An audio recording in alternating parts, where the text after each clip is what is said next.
Saudara-saudara pendengar yang kami kasihi dimanapun Anda berada, Anda kembali bersama kami dalam acara Telaga, Tegur Sapa Gembala Keluarga.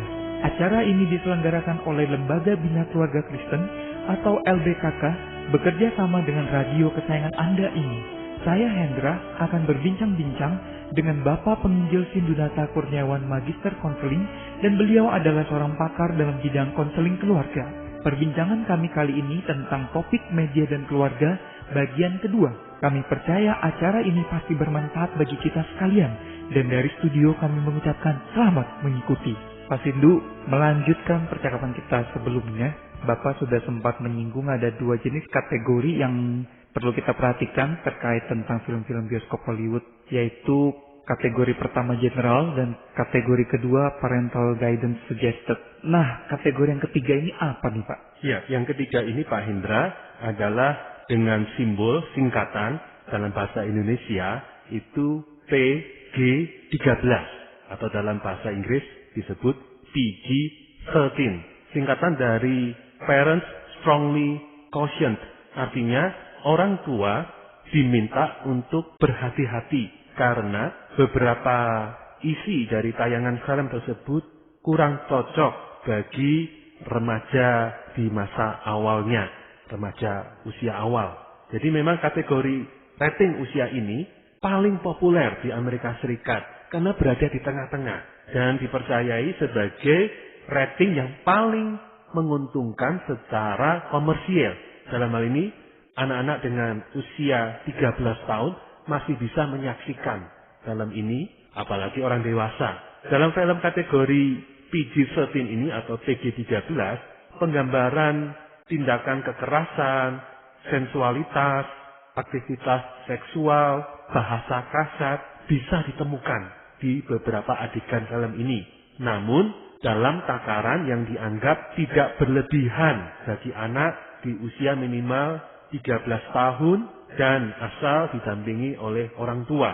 Sementara adegan merokok, adegan mengkonsumsi obat-obatan terlarang juga masih bisa ditemukan dalam kategori film ini, termasuk juga adegan seks, sekalipun tidak menunjukkan seluruh bagian tubuh secara eksplisit. Nah, rating ini tadi Bapak bilang kan sangat populer, terutama ditujukan bagi anak-anak kita yang berusia remaja awal, Pak. Usia 13 tahun ini kan Pak ya? Ya, dan juga bagi orang tua, bagi orang dewasa. Bapak bisa memberikan misalnya contoh filmnya apa dan bagaimana proses orang tua dalam pendampingan ini Pak? Contoh pendampingannya. Jadi memang sebagaimana dijelaskan dalam bimbingan orang tua kategori film atau program televisi bimbingan orang tua BO kategori lampu kuning ya, yang hati-hati. Di sini orang tua perlu menyaksikan bersama dan kemudian mendiskusikan dengan anak-anak yang menyaksikan film itu. Memang kembali, ini berarti film bukan film yang cocok untuk usia di bawah 13 tahun. Jadi usia anak-anak yang masih TK, SD, apalagi yang balita, usia kelompok bermain, playgroup, jangan sama sekali menyaksikan. Ini tidak cocok.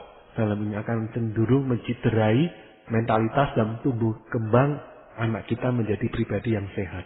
Nah kalau saya lihat Pak, karena ini sudah memasuki usia remaja, kelihatannya proses dialognya agak berbeda Pak ya dengan usia anak-anak. Kalau anak-anak saya rasa pada saat on the spot kita menonton film kita bisa diskusi bersama, tapi kalau dengan remaja mungkin sesudahnya kali Pak ya. Oh iya tentu, ini kan memang karena film bioskop ya, berarti kita saksikan setelah menonton barulah kita sebagai orang dewasa, sebagai orang tua membangun diskusi, membangun dialog. Terima kasih Pak. Nah Bapak bisa memberikan contoh-contoh film yang terkategori PG-13 ini Pak? Nah memang ini cukup mudah Pak Indra ya. Kan ini film-film yang biasanya box office, film-film yang laris manis. Khususnya di masa kalau dalam konteks Amerika itu musim panas atau summer gitu ya.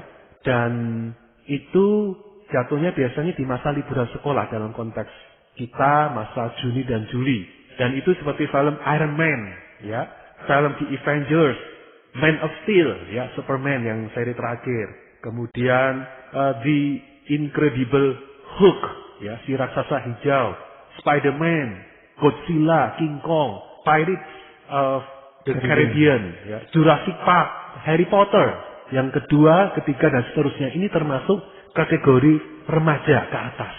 Jadi Harry Potter yang pertama itu masih bisa disaksikan oleh anak yang bukan remaja, tapi dengan bimbingan orang tua. Tetapi yang Harry Potter yang kedua, ketiga, dan seterusnya itu di level yang lebih atas, usia remaja. Dan itu pun sebaiknya dengan bimbingan orang tua, ada diskusi, ada percakapan, supaya anak bisa menyaring, memfilter hal-hal yang kurang tepat bagi tumbuh kembang yang sehat bagi anak-anak kita. Baik Pak, nah kalau kategori yang keempat itu seperti apa Pak? Yang keempat ini dengan simbol huruf R, restricted. Jadi ini berisi beberapa adegan untuk orang dewasa, di mana orang tua diminta benar untuk mempelajari dengan lebih banyak lagi tentang film ini sebelum mengajak anak-anak mereka. Jadi film R ini dalam konteks Amerika Serikat, usia di bawah 17 tahun, remaja awal dan remaja akhir, wajib didampingi oleh orang tua untuk menyaksikan film ini. Karena di sini, di dalam film dengan kategori R atau R dalam bahasa Inggris, itu memiliki tema cerita, tindak kekerasan yang kuat, bahasa yang sangat kasar, penggunaan obat-obatan terlarang, serta unsur dan adegan seksual yang begitu dominan, yang dimana ini memang anak-anak sebaiknya tidak menyaksikan, dan rating ini dalam konteks Indonesia di lembaga sensor film itu biasanya dikategorikan sebagai film untuk orang dewasa atau istilahnya 17 tahun ke atas. Jadi film-film seperti ini dengan rating R atau R ini biasanya merupakan film-film horror gitu ya, thriller, action, di mana mengumbar kekerasan, darah yang bercucuran, bermuncratan di sana sini. Nah, ini memang tidak baik bagi tumbuh kembang seorang anak. Contoh-contoh filmnya apa Pak? Misalnya seperti film Final Destination, ya, film yang seperti pembunuhan berantai gitu ya, tegang, mencekam, darah gitu ya, begitu mencekam jiwa. Underworld seperti itu ya, film seperti fantasi dewasa, tapi juga penuh dengan adegan kekerasan dan beberapa adegan seksualnya bisa dominan. Dan yang pasti yang terkenal di film mungkin tahun 80-an atau 90-an awal, Basic Instinct. Nah, ini termasuk kategori R yang memang film-film seperti ini banyak ekspos yang tidak cocok untuk anak, termasuk remaja kita pun sebenarnya tidak membangun sama sekali. Oke Pak, nah kalau kategori yang terakhir? Yang terakhir adalah singkatannya dengan simbol NC17 atau dalam bahasa Inggrisnya NC17. Kepanjangan dari No One, 17 and Under Admitted. Jadi di mana dalam konteksnya para berpikirnya orang Amerika, usia 17 dan di bawahnya sama sekali tidak diizinkan. Jadi di sini dalam konteks Amerika ini film yang benar-benar sangat vulgar, kekerasan di luar batas, adegan seksual yang begitu belak-belakan, di mana menunjukkan bagian-bagian tubuh yang vital dan ada unsur-unsur yang dianggap hanya dapat dicerna oleh orang dewasa. Jadi contohnya film seperti ini misalnya Saw, ya. Film yang sadis dan berdarah-darah itu. Betul. Itu film yang saya sendiri kapok untuk nonton. Saya tidak mau sama sekali dah. Cukup menonton setuplik, setelah itu saya nggak mau nyaksikan seluruh adegan karena begitu kejam dan bisa membawa mimpi buruk dan tidak sehat bagi saya pun sebagai orang dewasa, nggak sehat buat jiwa saya. Iya Pak, terima kasih Pak untuk penjabarannya. Nah kalau kita sudah mengetahui kategori-kategori tersebut nih Pak, kelihatannya lembaga sensor film Amerika maupun Indonesia sangat mengkritisi bagian ini karena ingin menghindarkan khususnya anak-anak kita dari pengaruh-pengaruh negatif. Yang secara konkretnya itu seperti apa ya pengaruh-pengaruh negatif tersebut? Iya, jadi ada berbagai unsur. Sebelumnya Pak Indra, saya mau sedikit tambahkan. Bagi kita, kalau kita mau tahu lebih lanjut, bisa membuka imdb.com. imdb.com. Itu adalah situs yang membahas film-film Hollywood, dan kita bisa buka di bagian movie and theaters. Di sana kita bisa ketik judul filmnya, nanti akan muncul rating yang seperti saya jelaskan tadi, 5 rating yang mana. Jadi sebaiknya sebelum kita nonton, baik untuk diri kita, terlebih kalau kita mengajak anak-anak kita menonton, baik remaja ataupun anak apalagi yang usia di bawah 12 tahun, apalagi balita, cek dulu. Jangan terkelabui. Oh, ini kan film tokoh fantasi komik, pasti film anak-anak. Ini kan film animasi kartun, pasti untuk segala umur. Oh, nanti dulu. Nanti dulu, cek dulu. Jadi supaya kita mengantisipasi, jangan sampai kita bawa, kita merasa, loh, terkelabui, kok terlanjur anak kita ada di samping kita. Ya, terima kasih Pak untuk infonya. Nah, kembali untuk menjawab pertanyaan Pak Hendra tadi, dampak yang nyata bagi anak-anak kita paling tidak saya temukan ada 7, Pak Hendra.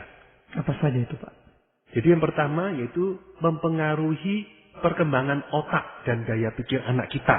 Jadi dalam hal ini, bagi anak kita yang berusia 0 sampai 3 tahun, pengeksposan televisi, ya, film yang berjam-jam, acara televisi yang berjam-jam, itu bisa menghambat kemampuan bicara anak kita.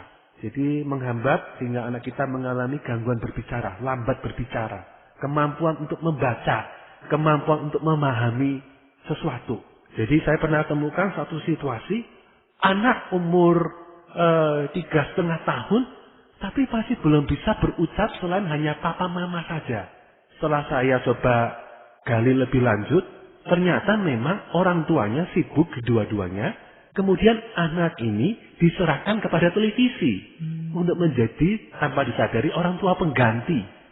Kan di depan televisi tenang, tidak banyak pola, karena menarik televisi itu. Tapi akibatnya karena pasif, akhirnya anak tersebut tidak terstimulasi, terasah dalam hal berbicara. Orang tua pun pulang, capek, ya sudah, dimandikan, kasih makan, tidur.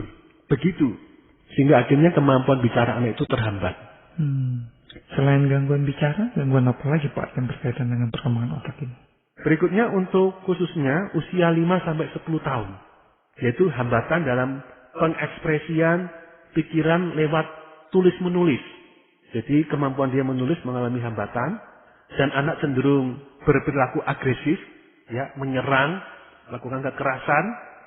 Dan anak akhirnya mengalami kesulitan membedakan antara kenyataan dan khayalan. Misalnya yang ekstrim, pakai selimut warna merah, lompat dari lantai 2. Aku Superman. Agak jatuh, gegar otak. Karena dia saksikan terus, wah, film-film Superman. Hebat. Dia tidak bisa membedakan itu kan khayalan. Berjam-jam dia saksikan berhari-hari, berminggu-minggu film-film seperti itu. Dan dia ingin meniru. Anak kan peniru ulung. Nah itu menjerumuskan anak kita. Kemudian yang lain memang kalau kaitan dengan otak atau daya pikir, pola pikirnya cenderungnya linear. Artinya apa? Datar. Tidak ada kreativitas. Ya hanya cuma menerima, akhirnya dia tidak terangsang berpikir secara kreatif, ya melintas batas, sehingga dia akhirnya jadi orang yang tidak bisa optimal dengan potensi yang sebenarnya Tuhan taruh. Yang berikutnya mungkin masih ada Pak? Ya, yaitu berkenan ini Pak Indra. Konsentrasi. Ada istilah GPP, singkatan dari gangguan pemusatan perhatian. Jadi anak-anak yang terlalu banyak terpapar di depan televisi, tayangan-tayangan audiovisual, berhari-hari, berminggu-minggu, berjam-jam, maka kecenderungannya dia susah tenang di kelas. Baik di sekolah minggu, di kelas sekolahnya. Karena kan guru-guru ini kan membosankan bagi anak-anak dibandingkan televisi yang warnanya gonta-ganti, bergerak cepat, adegannya macam-macam, suasananya berbeda. Kelas di sekolah pun sekolah minggu di gereja itu kan cenderung monoton. Sehingga gelisah anak itu. Bahkan sebuah penelitian yang diekspos di halaman pertama harian Kompas beberapa tahun yang lalu, disampaikan sebuah hasil penelitian yang menunjukkan dampak negatif tayangan televisi beriklan bagi anak-anak kita. Itu akan membuat daya fokus anak pendek-pendek. Konsentrasinya semakin lama semakin pendek. Anak gelisah untuk sesuatu yang membutuhkan waktu 10 menit, apalagi 15 menit, apalagi 30 menit. Karena televisi beriklan itu kan paling 10 menit, iklan 3 menit. 5 menit, iklannya 2 menit. Televisinya 3 menit, iklannya 5 menit. Dan itu membuat anak pendek-pendek daya konsentrasinya. Dan tayangan-tayangan iklan itu kan juga pendek-pendek ya Pak ya? Betul. Pendek, menarik. Betul lah, inilah yang tidak sederhana ternyata apa yang disaksikan anak kita. Baik Pak, nah selain pengaruh negatif terhadap perkembangan otak anak, pengaruh negatif apa lagi Pak? Yang lain itu Pak Indra, konsumtif anak kita. Jadi anak kita menjadi anak yang karena dia apalagi disaksikan konteks ini televisi beriklan ya, makanan, kemudian mainan, kemudian bentuk-bentuk barang-barang tertentu. Dia kepingin memiliki, beli ini, beli itu. Kemudian yang ketiga Pak Indra saya tambahkan pengaruh negatif yang lain, sikap yang terpengaruhi. Jadi memang terutama sampai usia 3 tahun anak belum pandai menyaring apa yang mereka tonton. Jadi apa yang mereka tonton itulah yang jadi tuntunan mereka. Termasuk usia yang lebih di atas ya 3 tahun ya 5 tahun 7 tahun. Ya kok ngerti sih soal pacaran, kok ngerti namanya galau, kok ngerti istilah-istilah ungkapan itu, kok orang dewasa belajar dari mana ini? Usut punya usut, televisi yang ngajari anak kita. Bukan hanya perilaku Pak ya, tapi dari cara berpakaiannya. Betul. Segala-galanya yang ada di televisi dia ingin tiru Pak. Iya, itulah. Dan kadang yang ironis, kita memberi penguatan tanpa sadar. Kita ketawa. Kita bikin lucu lah bagi anak kita. Oh, aku disetujui, didukung. Malah menjadi anak kita. Pengaruh-pengaruh negatif lainnya lagi apa Pak? Yang lain Pak Indra, semangat belajar cenderung turun. Jadi kan rileks, pasif. Belajar itu kan aktif, berpikir. Malas berpikir anak-anak kita kalau berlama-lama di depan televisi. Kemudian dampak yang lain, obesitas, kegemukan. Nah, nonton asyik pasti didampingi dengan makanan yang asyik juga. Dan makanan-makanan yang apalagi yang diiklankan itu kan cenderung kaya lemak. Penuh zat-zat yang karbohidrat, lemak, yang itu sebenarnya menumpuk potensi kegemukan dalam anak kita. Dan malas bergerak. Ini khususnya bagi anak yang hobi nonton sekaligus hobi makan ya Pak. Ya. Tapi tidak hobi makan pun itu terstimulasi. Karena kan nonton kan kembali ada tayangan iklan. Film-film anak, tayangan anak itu kan ada iklan anak-anak. Terstimulasi tidak hobi makan, kepengen beli, akhirnya pengen menikmati. Dan benar rasanya itu kan rasa untuk anak. Sekalipun sebenarnya zat-zat sintetik yang tidak baik untuk tumbuh kembang anak kita. Tapi rasanya memang enak. Oke. Berikutnya apa Pak? Yang lain, anak kita cenderung asosial. Artinya dia kurang mampu menempatkan diri dalam relasi dengan orang lain. Gimana sih anak sekarang tidak tahu tata krama? Langsung masuk begitu aja tidak permisi, lupa ngomong terima kasih, minta tolong, lupa minta maaf. Nah, ternyata apa? Nah memang televisi bukan orang tua yang baik. Malah mungkin jadi orang tua ada guru yang jelek untuk beberapa adegan yang sebenarnya adegan yang untuk orang dewasa dan memang adegan yang jelek. Sinetron-sinetron dilahap, jargon-jargon guyonan, infotainment yang untuk orang dewasa yang tidak membangun disaksikan anak kita. Sehingga dia menjadi orang yang tidak peduli dengan orang lain. Itulah dampak secara sosial. Nah yang terakhir, yaitu dampak secara seksual, Pak Indra. Jadi anak kita cenderung akan lebih cepat matang secara seksual. Karena dia sudah menyaksikan tayangan-tayangan, adegan-adegan yang sebenarnya mengeksploitasi seksual di mana anak kita belum bisa menyaring. Dan itu membuat dia meniru dan terangsang pola pikirnya dan perilaku pun akan terpengaruhi. Dia akan mencoba-coba perilaku seksual yang sebenarnya tidak cocok dilakukan oleh anak-anak kita. Oke Pak, jadi itu adalah pengaruh-pengaruh negatif yang harus kita waspadai dan sebisa mungkin kita hindari dari anak-anak kita Pak. Nah kalau pengaruh negatif media televisi ini bagi orang dewasa apa Pak? Ya, yang pertama Pak Indra yaitu seperti anak-anak yaitu menjadi pribadi yang konsumtif dan pasif statis. Konsumtif ini artinya cenderung doyan belanja. Jadi cenderung konsumtif. Oh ini rumah macam ini, apartemen ini, produk elektronik ini yang tren, ini yang gaya hidup sekarang. Jadi kalau kita mau jadi orang yang gaya hidupnya sederhana, apa adanya, kurangilah nonton acara televisi beriklan. Pasif dan statik itu Pak Indra ya, itu mempengaruhi di mana aja jadi penonton. Ada peristiwa apa di negara kita, di masyarakat, udahlah gak usah repot-repot, kasih uang aja, udahlah biar orang lain yang lakukan. Semuanya mau relax, terhibur. Akhirnya kurang peduli dengan sekitar. Dan yang ironis Pak Indra, bagi saya prihatin, itu mempengaruhi dunia dalam bergereja.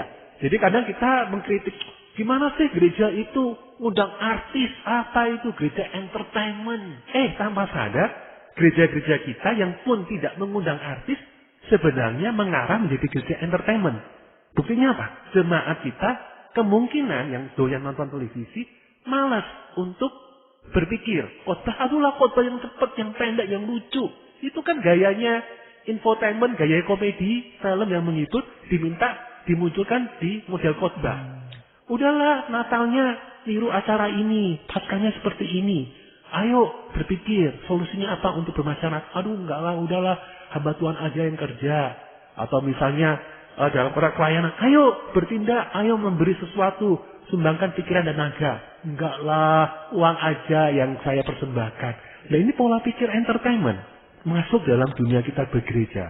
Pengaruhnya sampai sebegitu, Pak Indra. Itu bisa dikatakan sebagai Kristen sekuler atau duniawi begitu, Pak? Iya, itu bisa masuk pada poin yang kedua, Pak Indra ya. Pengaruh negatif bagi orang dewasa, di mana hari Minggu dengar firman Tuhan, tapi hari-hari yang lain, tontonan media yang sekuler, hidup tanpa saat teduh, merenungkan firman, pergaulan pun percakapan yang sekuler, maka dia pun menjadi pribadi yang akhirnya Kristen, tapi sekuler dan duniawi. Ini dampak negatif yang lain. Oke, Pak. Konsumtif, pasif statis bisa membuat kita menjadi orang Kristen sekuler dan duniawi. Apalagi, Pak, pengaruh terhadap orang dewasa? Yang ketiga ini, Pak Indra, menjadi pribadi yang mengalami kecanduan media. Kecanduan media ini merupakan keadaan yang seringkali kita kurang menyadari. Seringkali orang lebih menyadari kecanduan alkohol, kecanduan obat-obatan terlarang. Tetapi orang tidak menyadari bahwa media yang kesannya netral itu ternyata bisa menjadi objek di mana orang mengalami kecanduan. Dan itu memang memiliki beberapa gejala, Pak Indra. Gejala-gejala yang seperti apa, Pak? Jadi yang pertama, orang yang mengalami kecanduan media itu ditandai dengan pikiran yang terus-menerus tertuju pada media. Jadi ketika dia sedang beraktivitas, yang dipikirkan media. Misalnya, tayangan televisi ini harus ditonton, ini bagus ini. Wah, apa ya yang nanti muncul dalam acara yang hari ini ya? Atau mungkin dalam bentuk handphone ya, atau Facebook bagi yang media sosial. Wah, ini apa ya statusnya yang harus saya perbarui? Kira-kira nanti muncul respon apa ya? Wah, ini saya harus buka ini.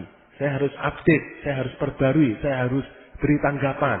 Itu yang pertama, Pak Indra. Pak, kalau misalnya terkait tentang media televisi, seandainya orang itu mengikuti serial, misalnya serial sinetron atau serial film Korea, itu apakah termasuk kategori kecanduan, Pak? Karena dia mungkin menanti-nantikan jam tayang film serial yang ditunggu itu. Nah, itu baru memang poin pertama, Pak Indra. Jadi kalau mau hanya berdasarkan menantikan serial berikutnya, itu belum menunjukkan soal apakah orang itu kecanduan atau tidak. Masih ada poin-poin lain. 6 poin ya. Total 6 poin, jadi masih ada 5 poin lagi. Oke, jadi poin kedua sampai poin ke-6 apa aja, Pak? Yang kedua yaitu adalah cenderung orang tersebut menambah waktu demi meraih kepuasan yang dulunya pernah dicapai. Jadi misalnya dulu nonton televisi, misalnya 1 jam 1 hari sudah cukup, puas, lega, nyaman gitu ya. Tetapi kemudian dalam perjalanan, kurang 1,5 jam. Dan supaya menimbulkan efek puas seperti dulu yang 1 jam. Setelah sekian minggu, 1,5 jam kok kurang ya, kurang puas. Kepuasannya menurun. Tambahkan dosis, jadi 2 jam. Setelah sekian minggu, kok nggak puas ya, tambah lagi 3 jam. Kurang puas ya, tambah 4 jam. Nah, itulah cirinya. Jadi kecenderungan menambah waktu demi meraih kepuasan yang dulu pernah dicapai. Dan bisa dipastikan kalau sampai seperti itu nggak ada titik puasnya dong, Pak? Betul, betul. Maka itulah yang membahayakan ya. Sebagaimana orang ketika mengalami kecanduan alkohol, dulu minum 1 sloki sudah puas, akhirnya kurang puas, 2 sloki, 3 sloki, akhirnya sampai 1 botol, 2 botol, dan seterusnya. Itu yang kedua. Yang ketiga, kecenderungannya adalah orang tersebut berulang kali gagal untuk mengontrol atau menghentikan pemakaian. Nyesel aku.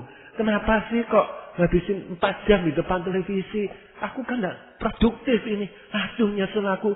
Kenapa 4 jam aku habiskan hanya untuk membuka media sosial?